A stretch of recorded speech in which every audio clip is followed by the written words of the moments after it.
Hey everyone, how's it going? Cell here, welcome back to episode 9 of the Melvor Idle Random Adventure series. Between last episode and now, I've done some stuff that I can't really remember off the top of my head, I guess. I did get to the point of training some herblore. Up to 54 here, I've made a decent amount of crafting potions. I trained some skills on cows again, and got a bunch of leather that way, so used those for these potions, started farming lemon tile instead of whatever herb I was farming before, and have a decent stockpile of that now, so whenever I go back to crafting, I will end up doing that. I got from 50 to 70 ranged. That's probably one of the bigger things I've done between episodes. And got some melee levels as well. Combat level 89, so that is where we're sitting at in terms of the skill cap. And it's been a while since I've done crafting, as you can see. Still sitting at 84 here. Most of the way to 85 even, but still have quite a few levels to go until I'm at the cap. So I haven't done any more money making with green dragon hide or anything like that. I am running slightly low on cash. One thing with that though is I have another Signet Ring half B, and I think that's from combat, so yeah, I'm probably going to end up selling that for 850k, not immediately, but I'll just leave it in there in case things get dire or something. About a 10 mil bank value right now, and some other stuff I need to talk about on screen really, so basically I got 70 range by training on cows a little bit. See, I didn't use the sling anymore. I went and got a magic short bow from the battlegrounds here. The archer drops a magic short bow. It's a decently common drop. Like, it doesn't take too long to get. From what I remember, I got lucky on it and got it in like 10 kills because of course I did. But I use that. The painful part is getting the arrows. And what I landed on was just fighting the bandit trainee for some like starter arrows, and I was also getting lemon tile seeds from that, so I needed those anyways. Stockpile some starter arrows, and then I fought the trainees still, but using range. So got more arrows that way, just kept the amulet of looting on, and it wasn't too bad. Less than a full real-time day to get from 50 to 70 from what I remember. Or thereabouts, maybe it was like 30 hours or something. Either way, not too bad, all things considered, and the reason I did that was to be able to craft black dragon hide. Well, you can't buy black dragon hide in the shop. You can only buy up to red. So I had to go fight some black dragons. These things are pretty tough, but they drop up to 30 black dragon hide. Now, it's only 6. Well, 8 if you include the shield, dragonhide to craft the full set of black dragonhide armor. But they each cost 250 black dragonhide apiece to upgrade. And of course the upgrade is what you want, so I had to fight quite a few black dragons. Ended up using a ton of watermelons, but I've got 16, almost 17,000 now, so sitting pretty good on a stockpile of food here. I don't know what I'm going to do with all this excess lesser food now that I'm mostly sticking with watermelon. Maybe I'll try to use them for something like a non-idle situation or whatever. But yeah, the black dragons are a potentially decent money-making method if I can solve the fact that I take so much damage from dragon breath. So maybe if I eventually get the upgraded shield, then that allows you to take less damage from dragon breath and, you know, better ability to kill them and whatnot. It wouldn't be too bad, but by the time I'm at that point, I'll likely have other better money making methods anyways. So the go-to, like, safe, essentially zero resource method is still crafting for the moment, but combat, I've made enough money to support my laziness in clicking the harvest all and plant all buttons and a few other things that I end up buying as well, so that's pretty good. So I did end up getting the upgraded Black Dragonite body, chaps, van braces, and shield. Those give 5% damage reduction apiece, total of 20 for the whole set. And then I went over and did more deep sea ship. I'm up to a couple hundred kills at this point. Do I have stats on that anywhere? Ah, yes, here we go. Hopefully I remember this in the future. You can see I've done 276 deep sea ships, and that allowed me to pick up enough silver and gold from the common rewards down here to eventually want to head over to the Rune Knights and pick up a helmet and boots.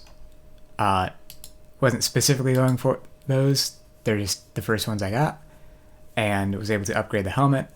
A lot of people would argue this is not worth it. You know, you just wait until you get a dragon helmet and upgrade that, but I am not patient enough for that. So I'm going to do that.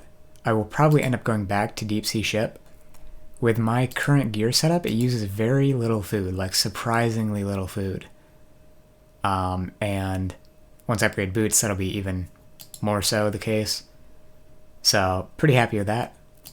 And I guess, yeah, moving on from there, I did get an Amulet of Torture. So that is my basically best in slot amulet at the moment. Gives 15 all melee attack bonus and 10 strength.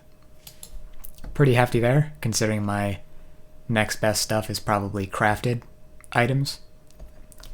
And then I was looking for something different to idle after that, a little, like, even less intensive on the food supply, like basically none.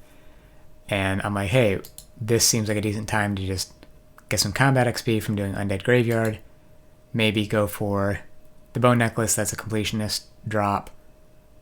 Elite Amulet of Defense would be nice, and every dungeon has a pet. So I did end up getting the pet for the dungeon, which is Zara, plus 1 GP for monsters.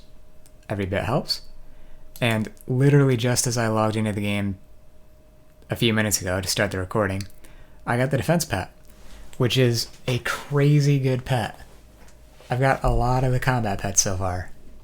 Attack, defense, and hit points are all very solid. So defense plus 1% damage reduction from Leonardo. Pretty insane. That's going to make it easier to hit some breakpoints for what I'm aiming for next, which is to be able to idle Volcanic Cave. So let's see my overview here. Boots, I'm getting nothing from at the moment, so I'm looking to upgrade those to gold. That'll be another 5%. Ring, I have a diamond silver ring. That's another 1%. Amulet, if I can get the elite amulet of defense, that's 2%. Then if I do a non-idle run of the Volcanic Cave, the Fire Cape gives 2% as well. So I mean total 4 from those, 5, 10, up to 35% damage reduction, which I think by the time I get to that point, I will likely have enough hit points that that's looking into idle territory for the dungeon. Whether or not it would actually be decent on food supply and whatnot, because my other gear might not be up to par, I guess I would have to see. But, you know, the more damage reduction you can start to accumulate, the better. So after I stockpiled 598 of the chests from the Undead Graveyard dungeon, I was like, oh, why don't I find something else to AFK idle, and that's pretty low intensity.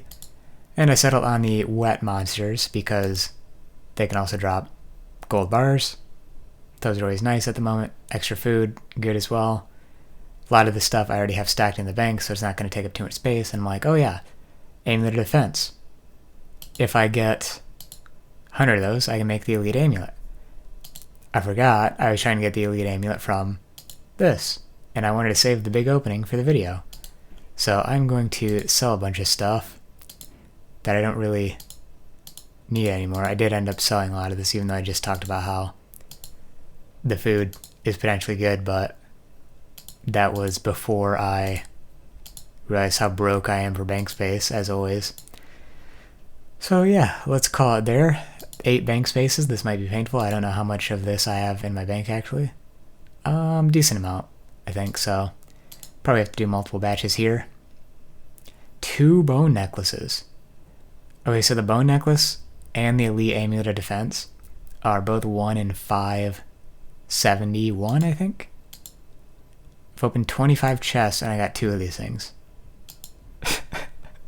Okay then. Not the luck I would have liked, but that's fine, I guess. Ore. I don't think I want to do anything with that ore, if I'm being honest. I don't want to do anything with these low-level seeds either. I think I'm going to end up selling all of these to make some space, primarily. Let's see. Oak. Guess that's probably fine to keep. I guess I'll probably end up getting more tree stuff than I know what to do with.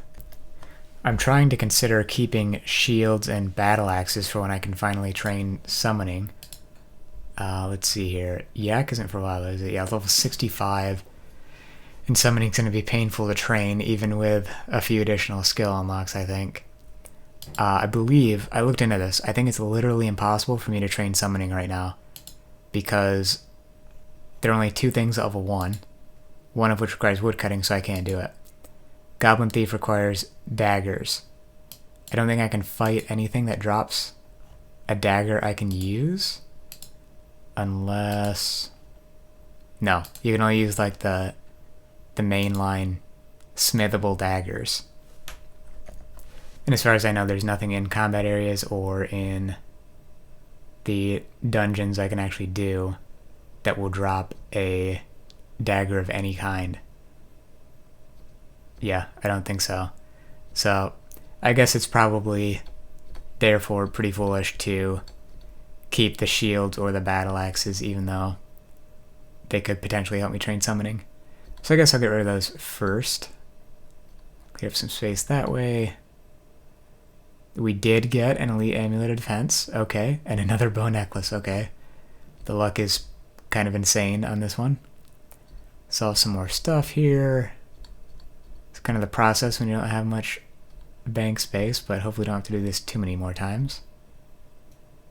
We will have to do this too many more times. Whoops, forgot to sell that thing. Another 20 chests is getting painful, even by that 1 extra space that is taken up by the amulet of defense. Alright, sold some more junk. And that's the rest of it. Did we get another elite amulet of defense? We did, which means most of my time spent training on the wet monsters was wasted. Oh well, I mean, I got some other stuff from it, so it's not too bad. And I'm mostly just looking for something to train on anyways, so. There are the 2 elite amulets of defense I need for the Fez. Obviously a ways away from that, even as a possibility, so not something I have my short-term sights set on, but it is nice to pick up that elite amulet of defense. So these things, make sure I'm selling all the right stuff here. These 2 amulets combined were about 1 in 235-ish, and so expected 2.5-ish, got 5 in total. That's pretty solid. I do think I am going to sell these extra amulets of defense just because they're taking up space and I have the elite amulet of defense now. So yeah, like I said, another 2% damage reduction. Very nice. So that's where I'm at lately. Probably going to run some more deep sea ship as I'm doing now. Stockpile some more gold bars for upgrading purposes. I don't know if I'll go back to like Rune Knights or something to get rune armor instead of the upgraded Black Dragon Hide.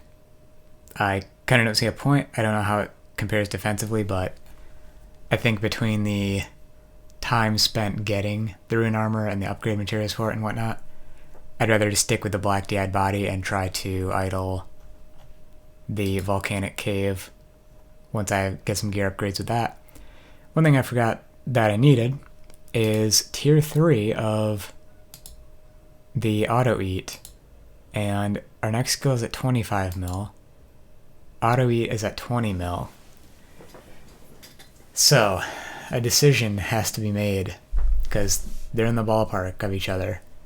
So, do I think I can upgrade my character more / improve the amount of money I can make by unlocking a random skill among what I have left, or going for Volcanic Cave first? That is a good question, and one I don't know if I'm prepared to answer or not at the moment, so I might just start grinding out some more money and deciding at a later date. Actually, what I should be doing is using these potions. Yeah, another 5% accuracy against the Kraken is pretty nice. These, yeah, I have 6,800 of them, so there's no reason for me not to be using them. So, gotta remember to leverage the new stuff as we get it. Beyond that, I am pretty close to hitting 90 combat at this point, so at some point I may take a break, and from combat that is, and go for some more astrology here. Still lacking dust, as you pretty much always do, until 99 plus mastery stuff. There is just a severe shortage of stardust for everything that you actually want to unlock, so kind of a persistent problem. I don't remember what 80 is. Is that defense? And then I think Haydn is crafting and something else. I know 95 is Herblore and Summoning. 100 is Astrology itself, so that would be a nice unlock as well. A lot of stuff there if I can end up pushing to 100 combat. But I'm kind of the mindset that I want to progress things as evenly as I possibly can. I have a lot of skills at 1, but the only one I've really neglected is fletching, because it's impossible, well, okay, magic too, I guess. It's literally impossible for me to train runecrafting or summoning right now. Magic would just be painful, and I am a little keen on not training magic until I have runecrafting, if I can get away with it. If, somehow it works out that it's worth grinding out runes at the Wizard Tower or something, or the whatever dungeon is, Hall of Wizards, then I may do that and then use magic for something or other, but I feel like it would be more so just as a byproduct than anything else. I feel like it's not worth going out of my way to train magic right now, I guess is what I'm getting at. Anyways, that's where I stand at the moment. Between this episode and next, my goals are to hit 90 combat, and then start looking at training up my skills some more, keeping on the farming as usual with the copious amount of watermelon I have. Yep, that's all of it. Thought I might add some more in storage, but keep on the grind of deep sea ship. Still haven't gotten the pet here. Still haven't gotten all of the unlocks. I am looking for an ancient sword. The ancient sword would be good for, potentially good, because I think for one it has better slash bonus than Sunset Rapier, so it would be better strength training. And it has built-in life leech, so much better on the food sustaining situation too. So that could open up some new possibilities for us as well. Then of course we're mostly doing this for the gold and silver bars for melee armor upgrade purposes. So open that one, sure, some gems. I guess another thing that I was thinking about, Dragon's Den for the ancient D'hide armor. That is something to be looking towards as well. Problem is, this dungeon has 2 black dragons in it, and then like 2 of every dragon before the boss. And, well, okay, an easier way to phrase that is 2 of each green, blue, red, and black dragons, and then a boss dragon. And like I said, dragons kind of chew you up right now, the stage I'm at, so it cost me several thousand watermelons. It was like half my food supply at the time to kill, what is that, like a handful of dragons to be able to upgrade this stuff. More than a handful, but less than 100. It was maybe like 30. So, yeah, to use half my food to maybe run the dungeon a handful of times is not going to be worth it, I think. So, not to mention the fact that one of the better things from the dungeon, the ancient crossbow, I can't use right now because I can't get bolts. So, quite the situation to be in. Frozen Cove, I don't think is worth it either. I believe the Black Dragonhide upgraded stuff is better than what you can get here. But there is something to be said about me, like the Ice Dagger, for example. Anyways, that'll be it for me. Expect between this episode and next, those things I mentioned, combat, farming, maybe some astrology, herblore, and crafting as well, depending on what I'm feeling, for general progress and money making. Anyways, thanks for watching, and I'll see you next time. Peace.